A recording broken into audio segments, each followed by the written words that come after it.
नमस्कार। मैं Jayaprakash Verma, academic counsellor IGNOU. अ, दोस्तों, आज का जो टॉपिक है, वो है जो बीएजी हमारा प्रोग्राम है, बीईसीसी 133 में प्रिंसिपल ऑफ मैक्रो इकोनॉमिक्स या समष्टि अर्थशास्त्र के सिद्धांत, हिंदी में हम कहते हैं इसको। और ये जो पूरा जो है पेपर है, वो बेसिकली 4 ब्लॉक्स में डिवाइडेड है और टोटल जो है इसमें 10 यूनिट है। आज हम लोग जो है अर्थशास्त्र के जो खासकर प्रिंसिपल ऑफ मैक्रो इकोनॉमिक्स जो समष्टिगत अर्थशास्त्र के सिद्धांत हैं, उसकी चर्चा करेंगे और उसमें देखेंगे उसमें कितने डायमेंशंस हैं, क्या उसके जो है ऑब्जेक्टिव्स होते हैं और मैक्रो इकोनॉमिक्स माइक्रो से अलग कैसे है या व्यष्टि अर्थशास्त्र और समष्टि अर्थशास्त्र में भेद क्या है और जो हमारा कोर्स है बीएजी का खासकर, उसको हम ध्यान में रखते हुए अपनी बात को रखने का प्रयास करेंगे। अगर हम जैसे बात की शुरुआत करते हैं तो जैसा कि अभी बात हो रही है कि 4 ब्लॉक्स और 10 यूनिट में ये पूरा कोर्स डिवाइड है, ये पेपर। और इसमें जो है अगर हम बात करें कि समष्टिगत अर्थशास्त्र के जो सिद्धांत हैं, वो हैं क्या? तो इस बात को समझने के लिए सबसे ज़रूरी बात है कि हमें थोड़ा व्यष्टि और समष्टि अर्थशास्त्र में क्या विभेद होते हैं, उसको समझना ज़रूरी है। माइक्रो जो होता है या माइसीआरओ जिसको हम व्यष्टि अर्थशास्त्र कहते हैं, उसका मतलब होता है जब हम किसी भी व्यक्तिगत इकाई का अध्ययन करते हैं, इंडिविजुअल इकाई का अध्ययन करते हैं, तो वो व्यक्तिगत या व्यष्टि अर्थशास्त्र का पार्ट होता है। और जब हम किसी संपूर्ण अर्थव्यवस्था के कंपोनेंट का अध्ययन करते हैं, तो वो समष्टिगत पार्ट होता है। जैसे अगर हम एग्ज़ाम्पल के तौर पर समझना चाहें, तो जैसे किसी फर्म की बात करते हैं, फर्म का मतलब है जो कोई भी उत्पादन की एक इकाई, तो वो जो है व्यष्टि अर्थशास्त्र का पार्ट होती है। और अगर हम जैसे हैं बात करना चाहें आय की, राष्ट्रीय आय की या जो है मुद्रा आपूर्ति की, तो वो समष्टि अर्थशास्त्र का बात होती है। तो अगर दोस्तों हम बात करें यहाँ पे समष्टि अर्थशास्त्र की, तो समष्टि अर्थशास्त्र या मैक्रो इकोनॉमिक्स जो है, वो एग्रीगेट्स की बात करता है या समग्रता की बात करता है। अर्थव्यवस्था में बहुत सारे कंपोनेंट होते हैं। जैसे अगर हम समष्टि अर्थशास्त्र में देखें, तो उसमें उत्पादन की बात अगर हम करें या हम जो है आय की बात करें या हम मुद्रा पूर्ति की बात करें, इसके साथ यदि हम बचत की बात करें, निवेश की बात करें या हम भुगतान संतुलन की बात करें, हम रोजगार की बात करें या मुद्रास्फीति की बात करें, ये सारी चीज़ें जो हैं समष्टि अर्थशास्त्र के अंतर्गत आती है या जिसको हम मैक्रो इकोनॉमिक्स कहते हैं, उसके अंतर्गत आती है। बीओपी एक बहुत ही महत्वपूर्ण कंपोनेंट है, जो समष्टि अर्थशास्त्र के अंतर्गत आता है। तो ये जो हमने कहा कि एक समग्रता में किसी चीज़ को देखने का जो अप्रोच है, वो हम समष्टि अर्थशास्त्र के अंतर्गत अध्ययन करते हैं। अगर हम समष्टि अर्थशास्त्र में देखें, तो समष्टि अर्थशास्त्र में एक टॉप डाउन अप्रोच होता है। टॉप डाउन अप्रोच मतलब ऊपर से नीचे की तरफ, जिसको हम कहते हैं एक तरह से जनरल टू पार्टिकुलर या सामान्य से विशेष की ओर आना। तो ये जो सामान्य से विशेष की ओर अप्रोच है, जिसको हम डिडक्टिव मेथड या इंडक्टिव मेथड भी कहते हैं, ये भी बहुत महत्वपूर्ण है। जैसे अगर हम एक एग्ज़ाम्पल्स लेके समझना चाहें कि अगर हमने कहा कि भई मूल्य अगर घटता है, तो माँग बढ़ती। तो एक तरह से एक ये जनरल परसेप्शन है। इसका मतलब है ये किसी भी वस्तु के संबंध में लागू हो सकता है और किसी भी वस्तु के संबंध में अगर मूल्य कम होगा तो माँग बढ़ेगी।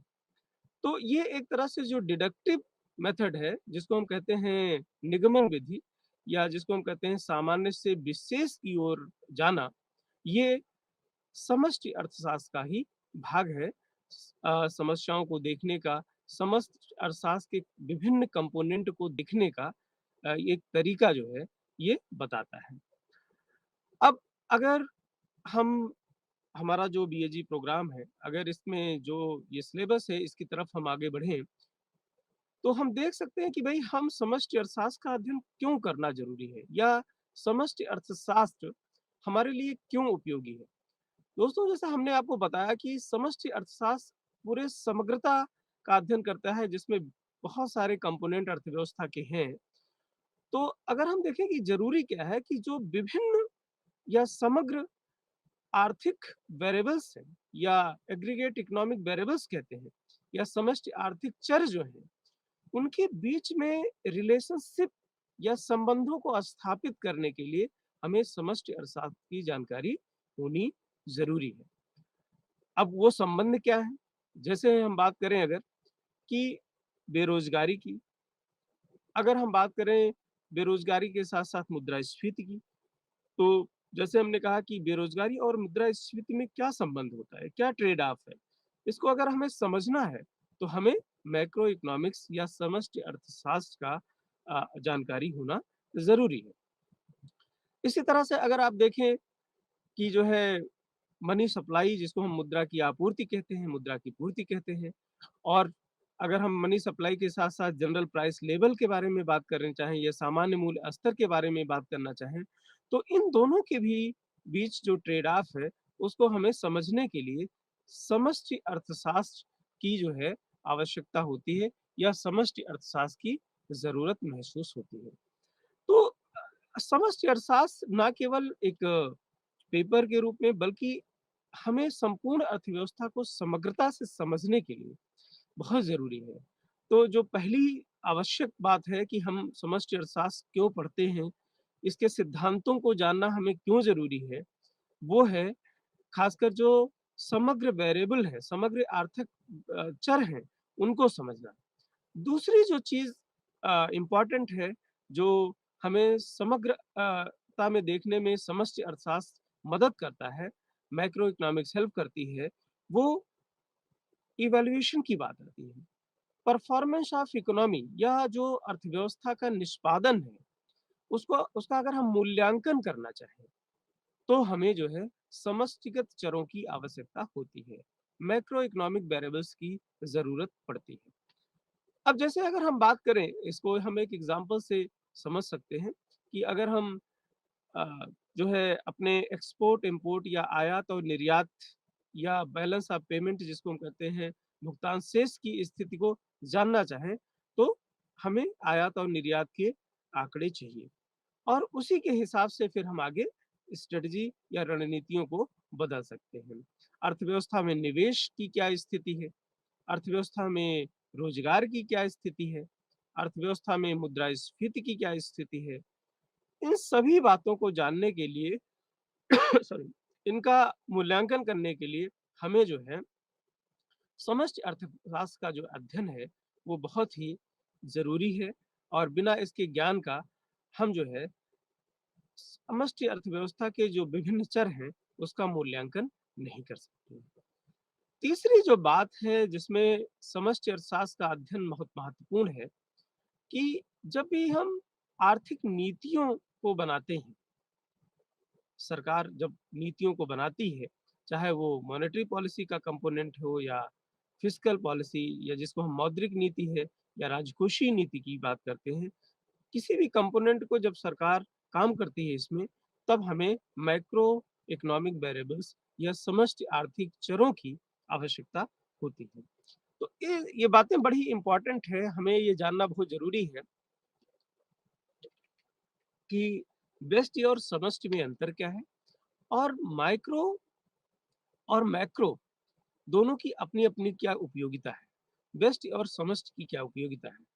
क्योंकि देखने में चीज़ें अलग होती हैं, लेकिन वो एक-दूसरे के रिलेटेड होती हैं और जब हम पूरी समग्रता में किसी भी चीज़ को देखते हैं, तब हमें चीज़ें अच्छे से समझ में आती हैं। अर्थव्यवस्था की नीतियाँ क्या होनी चाहिए, राजकोषीय नीतियाँ क्या होनी चाहिए, मौद्रिक नीतियाँ क्या होनी चाहिए और या विदेश से संबंधित अगर हम बात करें, आयात-निर्यात की जो नीतियाँ हैं, वो क्या होनी चाहिए।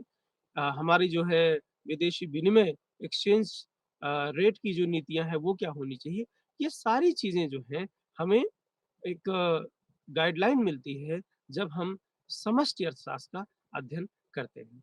तो दोस्तों ये कुछ बातें थी जो ज़रूरी थी जानना कि समष्टि अर्थशास्त्र आखिर क्या है और किस बात का अध्ययन इसमें हम करते हैं। समष्टि अर्थशास्त्र जो है इसका सबसे पहले जो ये टर्म है 1933 में रैगनर फ्रिश अ, एक बहुत ही रिनाउंड इकोनॉमिस्ट रहे हैं। रैगनर फ्रिश ने सबसे पहले ये टर्म यूज़ किया 1933 में। व्यष्टि और समष्टि की बात की उन्होंने। और लेकिन बाद में जो समष्टि अर्थशास्त्र का जो एक प्रॉपर डेवलपमेंट हुआ या जिसको क्या कहते हैं एक जो पूरे क्षितिज पर जो है समष्टि अर्थशास्त्र आया, उसका श्रेय जाता है जॉन मेनार्ड कीन्स को। और आप सभी को पता होगा कि 1936 में जॉन मेनार्ड कीन्स की एक ही बहुत ही प्रसिद्ध पुस्तक आई थी, जिसका नाम है general theory of employment, interest and money. सामान्यतः ये पुस्तक जनरल थ्योरी के नाम से पॉपुलर है, बहुत ही प्रसिद्ध पुस्तक है। और इसी पुस्तक में 1936 में कीन्स ने जो है समस्त आर्थिक चरों पर बहुत ज़्यादा जोर दिया और उन्होंने ये बताने की कोशिश की कि अर्थव्यवस्था में जब तक समष्टि आर्थिक चरों को हम नहीं समझेंगे, तब तक इकोनॉमी का जो ऑपरेशन है या जो उसका संचालन है, वो सही रूप से नहीं हो पाएगा। अगर हम बात करें कीन्स के टर्म्स में तो 1929-30 में पूरी दुनिया में एक बहुत व्यापक मंदी आई थी, जिसको हम तीसा की विश्व मंदी के नाम से जानते हैं। और उसी के परिणाम स्वरूप जो क्लासिकल विचारधारा थी या क्लासिकल जो सिद्धांत के पिलर्स थे, वो सब ढह गए और उनका कोई रिलेवेंसी नहीं रह गई। इसके बाद कीन्स आए और कीन्स ने जो है एक नया अप्रोच दिया और उन्होंने कहा कि अर्थव्यवस्था में जब तक हम समग्र आर्थिक चरों, जब तक हम पूरी अर्थव्यवस्था के बारे में अध्ययन नहीं करेंगे, बात नहीं समझेंगे, तब तक हम इस मंदी से बाहर नहीं आ सकते हैं। और यहाँ पे एक बात मैं बताना चाहूँगा कि जो क्लासिकल अर्थशास्त्री थे, वो हमेशा जो है सरकारी हस्तक्षेप का विरोध करते थे। वो कहते थे गवर्नमेंट का इंटरवेंशन नहीं होना चाहिए अर्थव्यवस्था में। लेकिन पहली बार जब जॉन मेनार्ड कीन्स आए और 1929-30 की मंदी के बाद इनका प्रादुर्भाव हुआ और 1936 में जब इनकी पुस्तक आई जनरल थ्योरी, तो उसमें इन्होंने बहुत ही स्ट्रांगली सरकारी हस्तक्षेप को वैलिड ठहराया। उन्होंने कहा अर्थव्यवस्था की जो मूल समस्या है इस मंदी की, वो है माँग की कमी। और आप सभी जानते हैं कि माँग का सृजन अर्थव्यवस्था की गति के लिए बहुत ही ज़रूरी है और इसका सबक हमें 1929-30 की मंदी से क्लियर होता है। और इसीलिए दोस्तों ये जो अ, जॉन मेनार्ड कीन्स हैं, इनको हम फादर ऑफ मैक्रो इकोनॉमिक्स या समष्टि अर्थशास्त्र के जनक के नाम से जानते हैं। तो माँग जो है, इन्होंने बहुत फ़ोकस किया इस पे और उन्होंने कहा किसी भी अर्थव्यवस्था में अगर मंदी है, अगर वो रिसेशन में है, तो हमें उसको बाहर निकालने के लिए माँग में वृद्धि या माँग का सृजन ज़रूरी है। और माँग कहाँ से सृजित होगी? जब अर्थव्यवस्था में निवेश होगा। तो निवेश जो होता है वो बहुत एक की फैक्टर है, बहुत ही महत्वपूर्ण जो है चीज़ है, जिसके तहत हम माँग का सृजन कर सकते हैं। किसी भी अर्थव्यवस्था में अगर निवेश बढ़ता है, तो निवेश बढ़ने के साथ-साथ रोज़गार में वृद्धि होती है। अगर रोज़गार बढ़ता है, तो उत्पादन बढ़ता है। उत्पादन बढ़ता है, तो फिर आय बढ़ती है और आय बढ़ती है, तो फिर माँग बढ़ती है। और ये जो सर्किल है, ये लगातार चलती रहती है। तो इस तरह से हम देखते हैं कि 1929-30 की मंदी से लेके और आज तक अगर हम बात करें, अगर हम 2008 में जो है बात करें या 2020 या प्रेज़ेंट टाइम की बात करें, 22, 21, 22 की बात करें, तो जो भी रिसेशंस अर्थव्यवस्था में हुए हैं, उसमें जो है ख़ासकर माँग का रोल बहुत इम्पोर्टेंट है। म उनको बाहर निकालने के लिए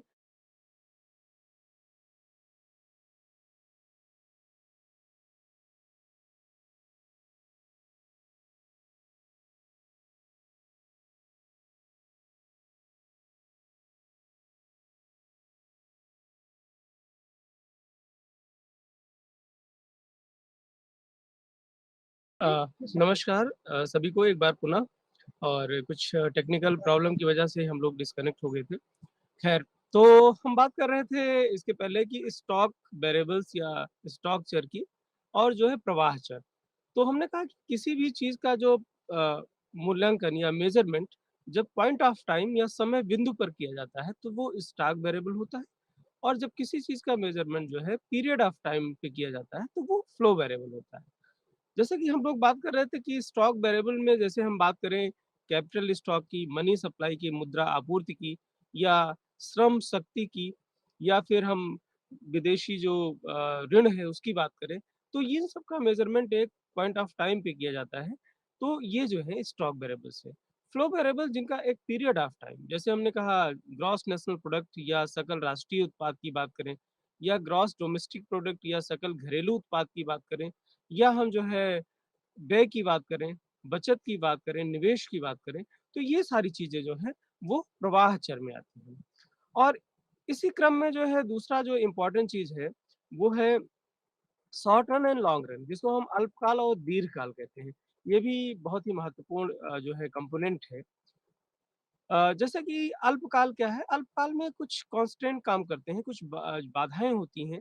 जैसे अगर हम बात करें उत्पादन के साधनों की, तो आप सभी जानते हैं कि उत्पादन के बहुत सारे साधन होते हैं जिसमें प्रमुख रूप से भूमि है, श्रम है, पूँजी है, संगठन है, साहस है, टेक्नोलॉजी है।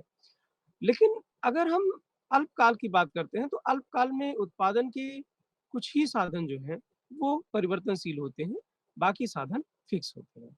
तो एक कांस्टेंट काम करता है अल्पकाल में, एक जो है रिस्ट्रिक्शन काम करता है जिसमें हम सभी चर जो हैं वो वेरिएबल्स नहीं होते हैं। लेकिन अगर हम लॉन्ग टर्म की बात करें, अगर हम दीर्घकाल की बात करें, तो दीर्घकाल में किसी भी तरह की कोई कांस्टेंट काम नहीं करता, अर्थात उत्पादन के जो साधन हैं वो सभी जो है परिवर्तनशील होते हैं। तो इस तरह से अल्पकाल और दीर्घकाल ये भी बहुत ही महत्वपूर्ण जो है भाग है मैक्रो इकोनॉमिक्स का या समष्टि अर्थशास्त्र का। इसी तरह से अगर हम समवृद्धि दर की बात करें, समवृद्धि क्या होती है? पहली चीज़ तो ये है कि समृद्धि एक क्वांटिटेटिव मेज़रमेंट है। इसको हम जो है परिमाणात्मक माप कहते हैं और पर समृद्धि को कहते हैं यूनिडायमेंशनल चेंज या एक दिशीय परिवर्तन। तो एक तो ये क्वांटिटेटिव मेज़रमेंट है जिसको हम परिमाणात्मक माप कहते हैं और दूसरा ये है वन डायरेक्शनल चेंज व वन डायमेंशनल चेंज। तो जब भी हम जैसे समृद्धि की बात करें, तो जैसे जीडीपी है या जो हम कहते हैं ग्रॉस डोमेस्टिक प्रोडक्ट या हम इसको हिंदी में कहते हैं सकल घरेलू उत्पाद। अगर हम इसकी समृद्धि की बात करें, इसके वृद्धि की बात करें, तो हम कहते हैं कि भई अगर हम प्रीवियस ईयर या पूर्व काल से और आज के समय में जो परिवर्तन आ रहे हैं, वो जो है जीडीपी समृद्धि दर को दर्शाता है।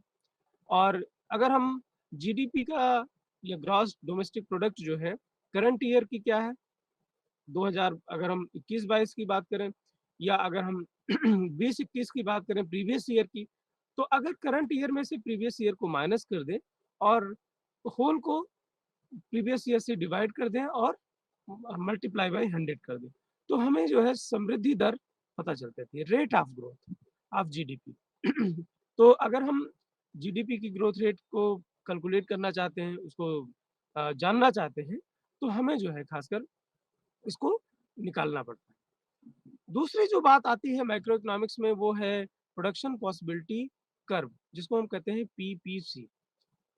पीपीसी एक लिमिट है, एक प्रोडक्शन की लाइन को डिसाइड करता है जिस पर संसाधनों का ऑप्टिमम यूटिलाइजेशन या अनुकूलतम उपयोग संभव होता है। अब अगर कोई भी उत्पादक अर्थव्यवस्था के किसी भी पीपीपी के बिंदु पर है, तो इसका मतलब है प्रोडक्शन पॉसिबिलिटी जो कर्व है उसके बिंदु पर है, तो वो अर्थव्यवस्था के संसाधनों का एक तरह से अनुकूलतम प्रयोग कर रहा है और अगर वो पीपीसी के अंदर है, तो इसका मतलब है अंडर यूटिलाइजेशन हो रहा है। तो अर्थव्यवस्था में एक समग्रता से देखने की बात है कि अगर हम अर्थव्यवस्था के संसाधनों का अनुकूलतम उपयोग चाहते हैं, तो हमें जो है प्रोडक्शन पॉसिबिलिटी कर्व पे उत्पादन की आवश्यकता होगी। और इसी टर्म में जो है मैक्रो इकोनॉमिक्स में एक बात आती है कि जो है आउटपुट गैप की। तो आउटपुट गैप कैसे होता है? आउटपुट गैप या जो है हम कहते हैं उत्पाद अंतराल, इसका मतलब होता है जो हमारी पॉसिबिलिटी है अर्थव्यवस्था की, पोटेंशियल आउटपुट जो हम प्रोड्यूस कर सकते हैं, जो उत्पादन कर सकते हैं और वास्तव में जितना हम उत्पादन करते हैं, उन दोनों के बीच का जो डिफरेंस है, वो हम आउटपुट गैप के नाम से जानते हैं या अ, उत्पाद अंतराल के नाम से जानते हैं। इसी तरह से इसके दूसरे जो कंपोनेंट हैं वो इन्फ्लेशन, अनएम्प्लॉयमेंट है, जिसको हम कहते हैं मुद्रास्फीति और बेरोज़गारी करते हैं मैक्रो इकोनॉमिक्स कंपोनेंट में, तो हमारे दिमाग में आता है कि मूल्यों का बढ़ना। लेकिन मूल्यों का बढ़ना ही मुद्रास्फीति नहीं है। जैसे किसी भी वस्तु का मूल्य आज कुछ है, कल कम हो गया, परसों फिर बढ़ गया, तो ये मुद्रास्फीति नहीं है। मुद्रास्फीति का अर्थ होता है जब मूल्यों में सतत वृद्धि होती है। और अगर हम अर्थव्यवस्था के टर्म्स में बात करें या अर्थशास्त्र के टर्म्स में बात करें, तो एक टर्म आता है पूर्ण रोजगार। अर्थात स्फीति का जो प्रश्न है, वो पूर्ण रोजगार के बाद शुरू होता है। क्यों ऐसा होता है? क्योंकि अगर पूर्ण रोजगार के पहले मूल्यों में वृद्धि होती है, तो उत्पादन में भी वृद्धि की जा सकती है। लेकिन जब उत्पादन में वृद्धि एक ऑप्टिमम लेवल तक हो जाती है, जिसके बाद उत्पादन में वृद्धि नहीं की जा सकती और उसके बाद मूल्य में वृद्धि होती है, तो वो स्थिति जो है मुद्रास्फीति कहलाती है।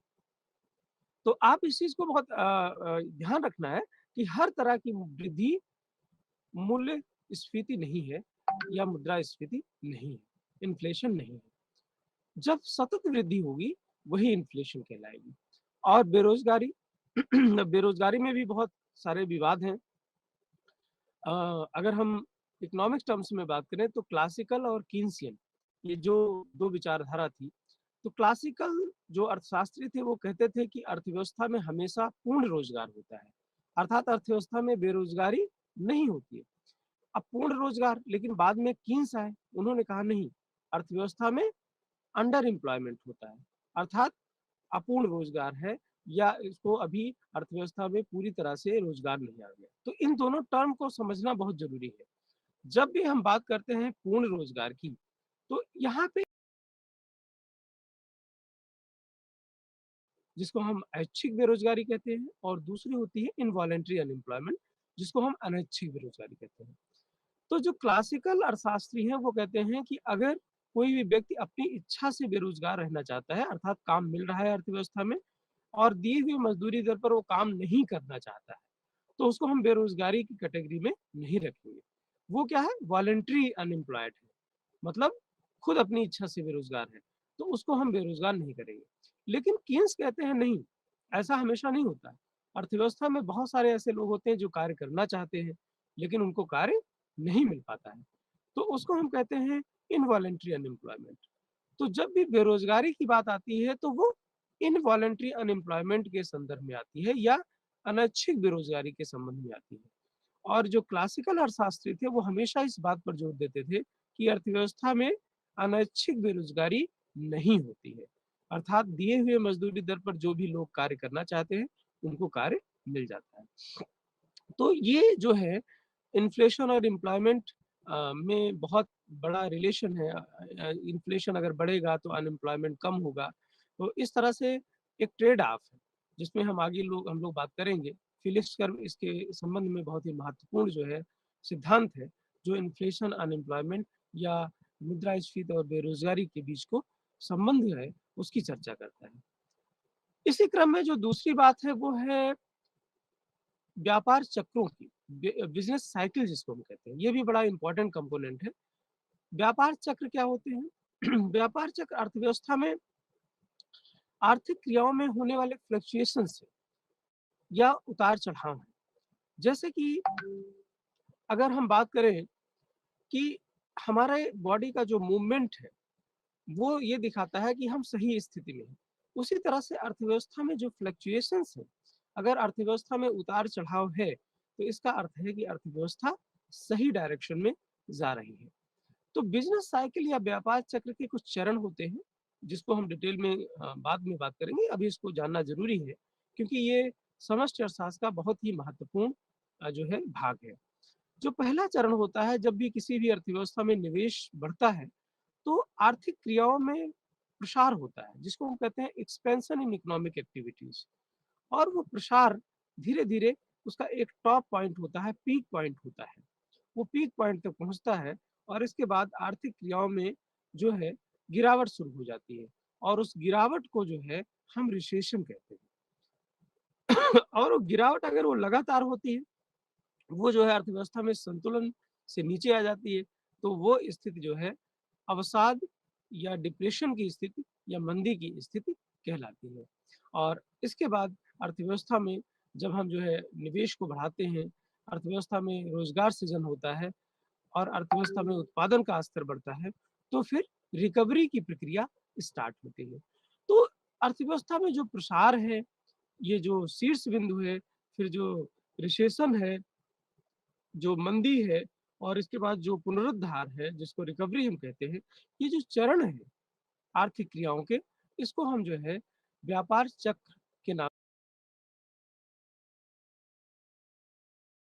अगर अर्थव्यवस्था में आर्थिक क्रियाओं में उतार-चढ़ाव नहीं होगा, तो इसका अर्थ है अर्थव्यवस्था की गति ठीक नहीं है।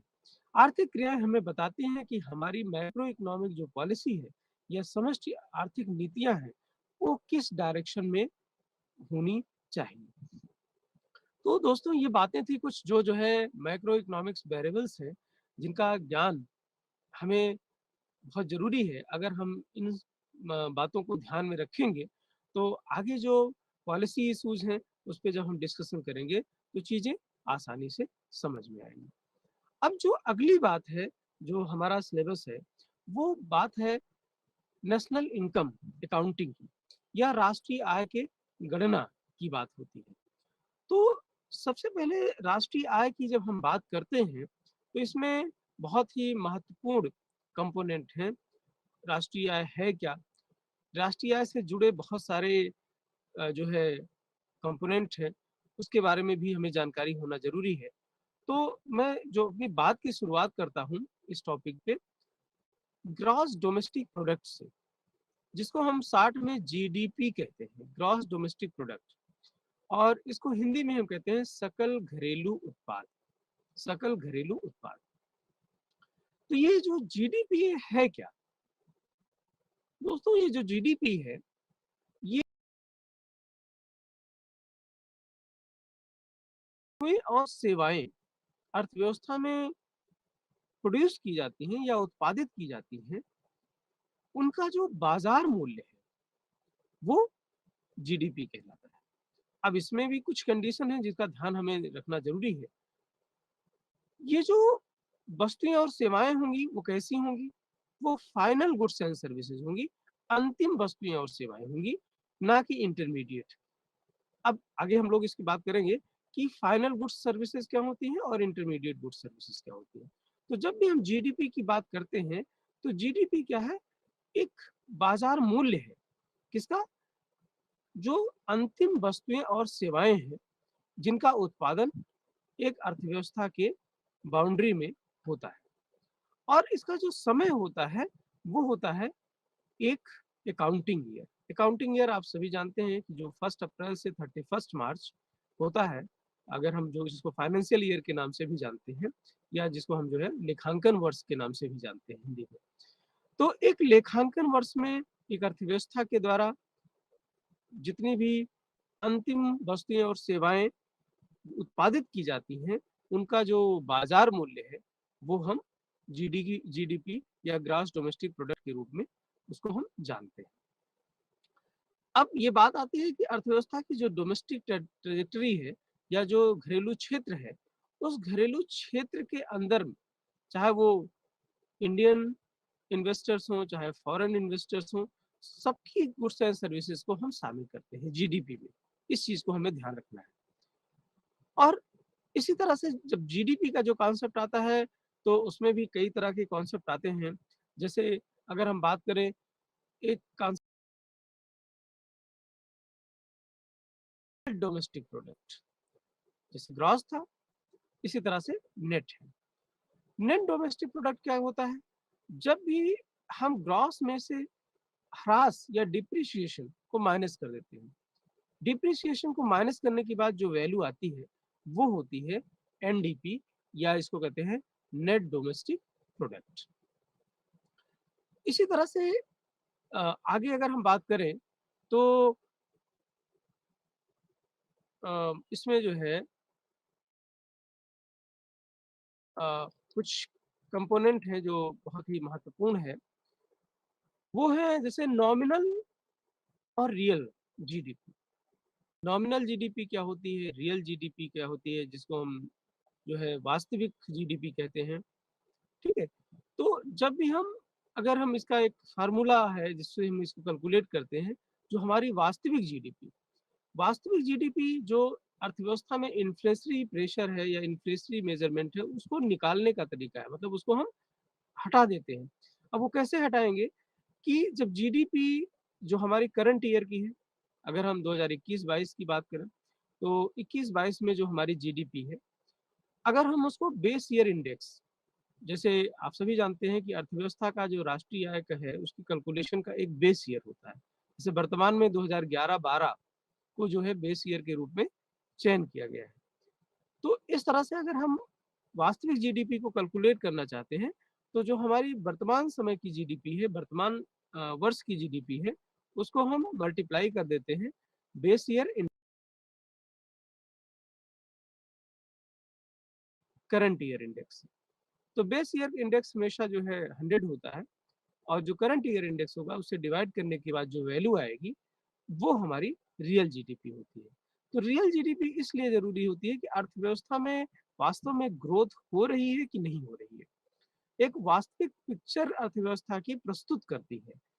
और अगर हम रियल जीडीपी की बात नहीं करेंगे तो कभी-कभी क्या होता है कि हमारा उत्पादन जो है वो स्थिर होता है, लेकिन हमारी चूँकि price level, general price level जो होता है वो अर्थव्यवस्था में बढ़ जाता है, और जिसकी वजह से हमारी जो नॉमिनल जीडीपी है, वो बढ़ी हुई प्रतीत होती है। तो ये जो इल्यूज़न है, जो ये भ्रम है, इसको हटाने के लिए हम रियल जीडीपी की गणना करते हैं, और रियल जीडीपी से हमें अर्थव्यवस्था की गति या उसकी समृद्धि की जो वास्तविक पिक्चर है, वो मिलती है। तो ये बात बड़ी ज़रूरी है कि जो है हम अ, कैसे कैलकुलेट करें रियल जीडीपी को, और रियल जीडीपी ही अर्थव्यवस्था का एक सही जो है मेज़रमेंट है।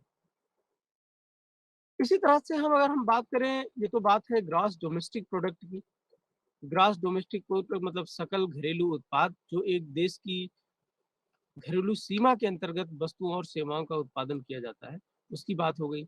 और इस संबंध में हमने बात की कि जो नॉमिनल और रियल जीडीपी है, और कैसे नॉमिनल जीडीपी से हम लोग अ, अच्छे से अर्थव्यवस्था के जो समृद्धि है, उसका एस्टिमेशन नहीं कर सकते हैं, इसलिए हमें रियल जीडीपी या वास्तविक जीडीपी की ज़रूरत महसूस होती है। एक जीडीपी डिफ्लेटर होता है, इसके भी बारे में जानकारी बहुत ज़रूरी है। जीडीपी डिफ्लेटर या जीडीपी अवस्फीतक हिंदी में कहते हैं इसको। ये इसको कैसे कैलकुलेट करते हैं?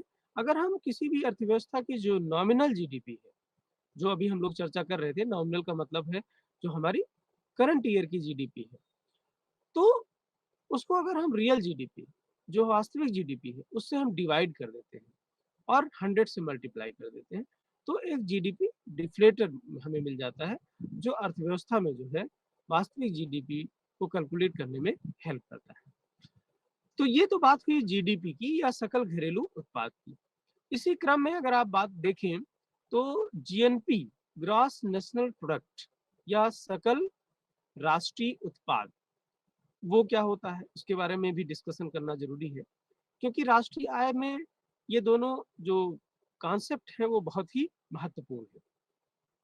जब सकल राष्ट्रीय उत्पाद की बात करते हैं, तो हमें इस बात को ध्यान रखना होगा कि यहाँ पे जो किसी भी अर्थव्यवस्था के अंदर या जो उसका घरेलू क्षेत्र है, उसमें जो अभी हम लोग बात कर रहे थे कि किसी एक फाइनेंशियल ईयर में, एक अकाउंटिंग ईयर में जितनी भी वस्तुएँ सेवाएँ की जब हम बात करते हैं, तो अंतिम वस्तुएँ और सेवाएँ उत्पादित की जाती हैं, उनका जो बाजार मूल्य होता है, ठीक है, वो जीएनपी कहलाता है। लेकिन अब इसमें एक बहुत ही महत्वपूर्ण कंपोनेंट है जिसको हम ऐड करते हैं। तो इसका मतलब है एनआईएफए, नेट इनकम फ्रॉम अब्रॉड, अर्थात जो जो विदेश से हमें आय मिलती है। विदेश से कैसी आय मिलती है? हम कुछ एक्सपोर्ट करते हैं, कुछ इंपोर्ट करते हैं, कुछ आयात करते हैं, कुछ निर्यात करते हैं। तो अगर हमारा जो है निर्यात ज़्यादा होता है, आयात कम होता है, तो हमें सरप्लस मिलता है। घरेलू अर्थव्यवस्था के अंतर्गत जो वस्तुएँ और सेवाएँ उत्पादित हो रही हैं, उनका जो बाज़ार मूल्य है, वो वो होता है टोटल अमाउंट, और plus NIFA, net income from abroad, जो बाहर से हमारी नेट इनकम आ रही है या निवल निर्यात जिसको हम कहते हैं, इसको अगर हम इसमें जोड़ देते हैं तो हम उसको जीएनपी कहते हैं। तो जीडीपी और जीएनपी में बस इतना सा डिफरेंस है कि जीडीपी में सिर्फ हम डोमेस्टिक बाउंड्री को लेते हैं, डोमेस्टिक बाउंड्री के अंतर्गत जो उत्पादन वस्तुओं और सेवाओं का हो रहा है उसको लेते हैं। लेकिन जब हम बात करते हैं ग्रॉस नेशनल प्रोडक्ट या सकल राष्ट्रीय उत्पाद की, तो उसमें हम जो है निवल निर्यात या income from abroad, net income from abroad, उसको भी शामिल करते हैं।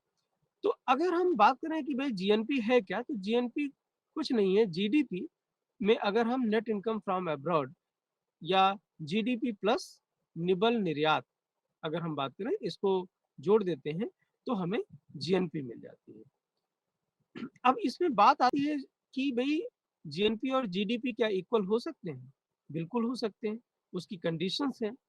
जीएनपी जीडीपी के इक्वल हो सकती है जब नेट इनकम फ्रॉम अब्रॉड जो है वो शून्य हो, ज़ीरो हो।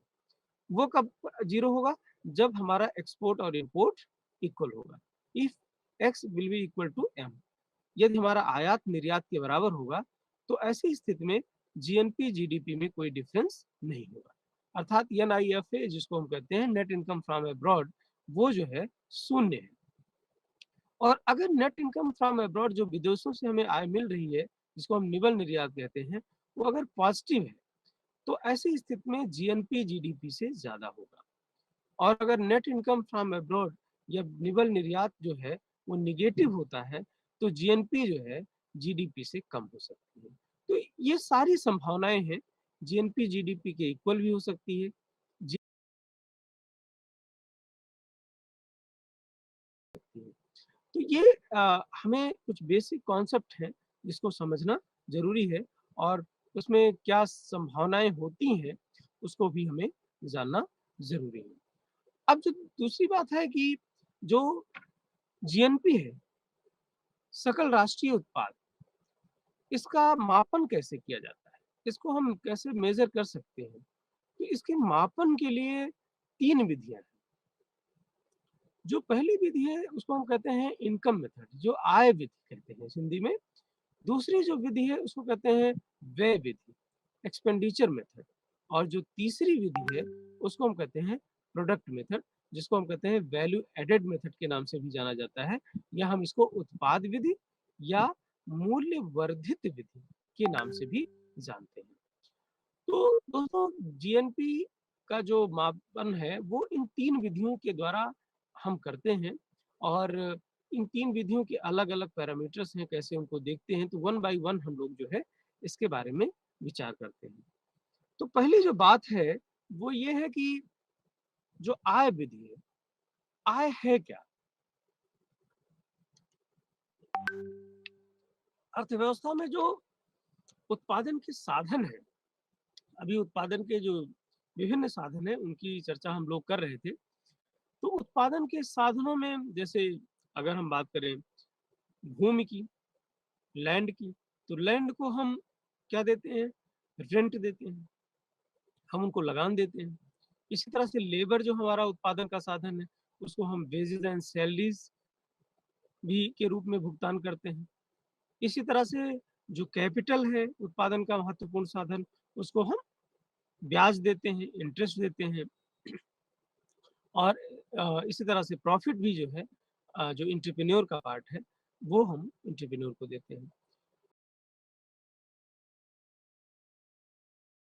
बात करें कि राष्ट्रीय जो सकल राष्ट्रीय उत्पाद है, उसकी गणना कैसे की जाए आय विधि से, तो उसमें हम इन्हीं कंपोनेंट को जोड़ देते हैं, जिसमें हम लगान क्या कितना है अर्थव्यवस्था में, जो मज़दूरी और सैलरी कितनी है, वेतन कितने हैं और इसके बाद ब्याज कितना हम दे रहे हैं और लाभ कितना है और इसके साथ ही साथ जो है एनआईएफए जो नेट इनकम फ्रॉम अब्रॉड जिसको हम निवल निर्यात कहते हैं।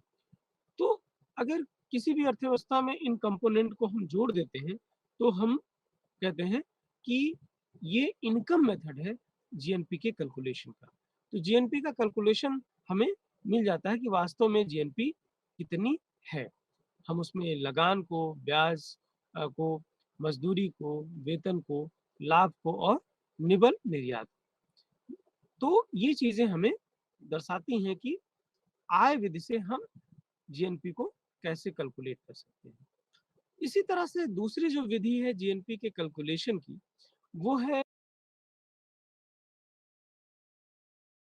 होता है व्यय विधि। व्यय विधि में क्या-क्या चीज़ें होती हैं, व्यय के कौन-कौन व्यय करता है, इसको हमें जानना ज़रूरी है।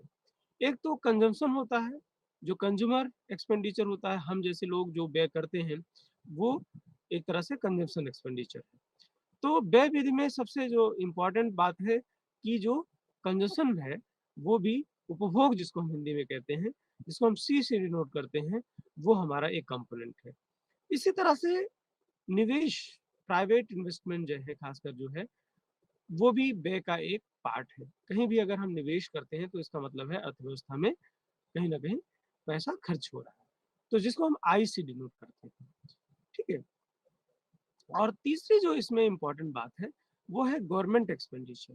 गवर्नमेंट भी कई तरह के एक्सपेंडिचर करती है, इन्वेस्टमेंट के टर्म्स में भी और जो है अगर आप बात करें कि फंक्शन जो गवर्नमेंट मशीनरी है, उसको जो है स्मूथ फंक्शनिंग के लिए भी। और इसमें अगर हम net export plus X minus M, X क्या है?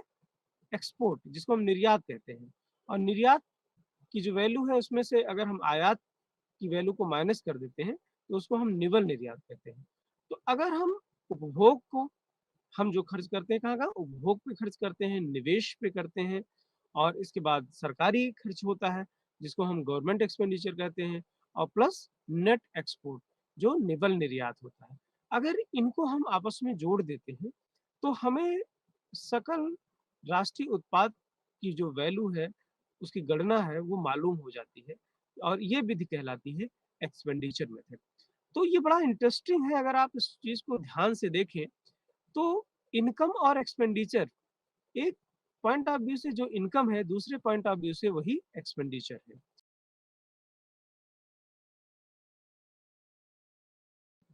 इंटरकनेक्शन है, वो एक देखने का तरीका है जीएनपी के डिफरेंट एंगल्स से जीएनपी को देखने का तरीका है और दोनों चीज़ें बड़ी ज़रूरी हैं।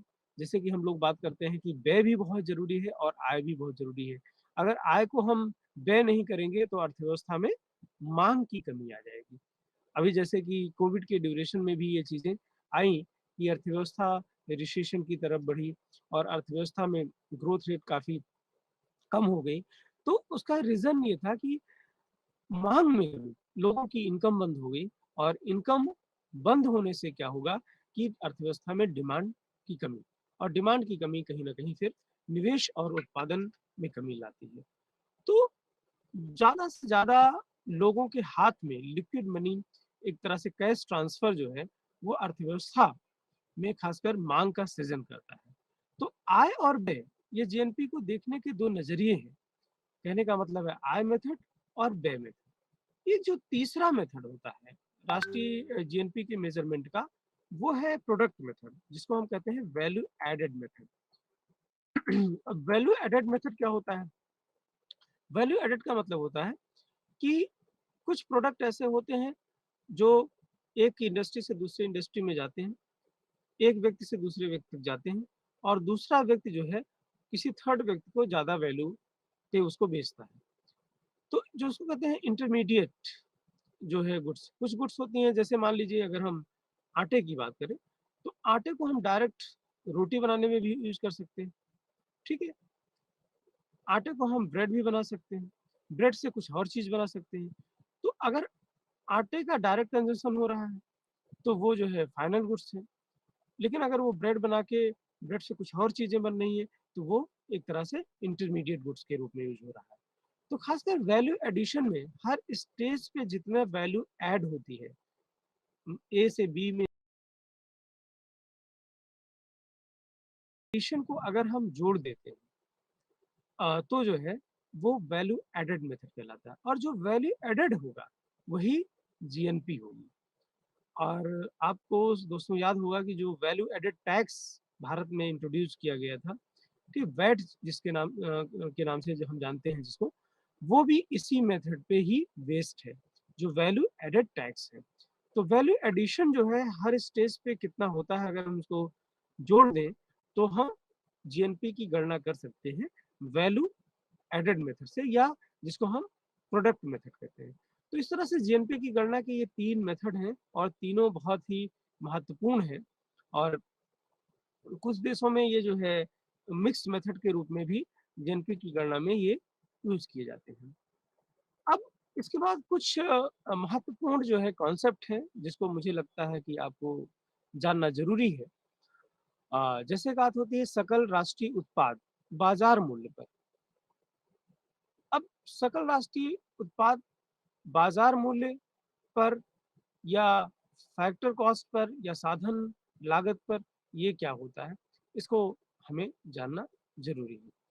तो अगर हम बात करें जीडीपी ग्रॉस डोमेस्टिक प्रोडक्ट की, अगर जीडीपी एमपी, जीडीपी जिसको हम कहते हैं मार्केट प्राइस या बाज़ार मूल्य पर जो जीडीपी हमें मिलती है, उसमें हम निवल निर्यात को जोड़ देते हैं, एनआईएफए जो हम कहते हैं नेट इनकम पर मिल जाती है। अर्थात बाजार मूल्य पर जो जीएनपी होती है वो कुछ नहीं है बल्कि जो एक अर्थव्यवस्था के अंतर्गत वस्तुएं और सेवाएं उत्पादित की जाती हैं उनकी मार्केट वैल्यू एक फाइनेंशियल ईयर में, और प्लस जो हमारी निबल निर्यात है या एनआईएफए जिसको हम कहते हैं नेट इनकम फ्रॉम अब्रॉड है, ये दोनों को अगर हम जोड़ दें तो जीएनपी एमपी या सकल राष्ट्रीय उत्पाद उत्पाद बाजार मूल्य पर हमें मिल जाती है। इसी तरह से जीएनपी साधन लागत पर भी होती है, अर्थात सकल राष्ट्रीय उत्पाद साधन लागत पर। सकल राष्ट्रीय उत्पाद साधन लागत पर क्या होता है, इसके बारे में भी हमें समझना ज़रूरी है। अगर हम जो हमारी जीएनपी एमपी है, जो बाजार मूल्य पर हमारी जीएनपी है, उसमें से हम इनडायरेक्ट टैक्सेस अर्थात जो अप्रत्यक्ष कर गवर्नमेंट लगाती है, उसको माइनस कर देते हैं, उसको घटा देते हैं और प्लस जो अनुदान है, सब्सिडीज़ जिसको कहते हैं, उसको ऐड कर देते हैं।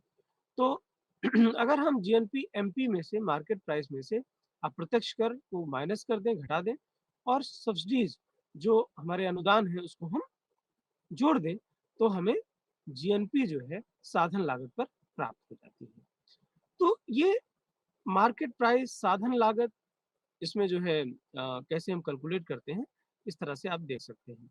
इसी तरह से एनएनपी का कॉन्सेप्ट एक आता है, नेट नेशनल प्रोडक्ट। एनएनपी को कैसे कैलकुलेट करते हैं? नेट को हमेशा जो है कैलकुलेट करने के लिए हमें समग्र जो जीएनपी है, जीएनपी एमपी, उसमें से हमें ह्रास को घटाना होगा। अर्थात जो डिप्रिसिएशन है, उसको अगर हम जीएनपी एमपी में से माइनस कर देते हैं, तो हमें जो है एनएनपी मिल जाती है, अर्थात नेट नेशनल प्रोडक्ट मिल जाता है। और अगर इसी क्रम में हम एनएनपी एफसी जिसको हम कहते हैं net net national product at factor cost, हम कैलकुलेट करने के लिए NNP MP net national product जो मार्केट प्राइस है या बाजार मूल्य पर जो निबल राष्ट्रीय उत्पाद है, उसमें से इनडायरेक्ट टैक्स को अगर हम माइनस कर दें और अनुदान की राशि को जोड़ दें, तो हम जो है एनएनपी एफसी प्राप्त कर लेते हैं। तो किसी भी कंपोनेंट में चाहे वो जीएनपी हो, चाहे वो जीडीपी हो, उसमें 2 महत्वपूर्ण कंपोनेंट होते हैं। एक की गणना हम मार्केट प्राइस पे करते हैं जिसको हम बाजार मूल्य कहते हैं, और दूसरे की गणना जो है वो हम फैक्टर कॉस्ट पे करते हैं जिसको हम साधन लागत कहते हैं।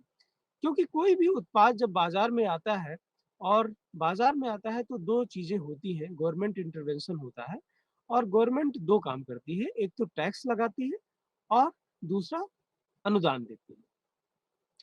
तो अगर गवर्नमेंट को लगता है कि कोई भी प्रोडक्ट जो है किसी गरीब बस्ती में देना है, किसी बीपीएल कम्युनिटी को उसको सर्व करना है, तो गवर्नमेंट जो है पर्टिकुलर उत्पाद पे अनुदान दे सकती है।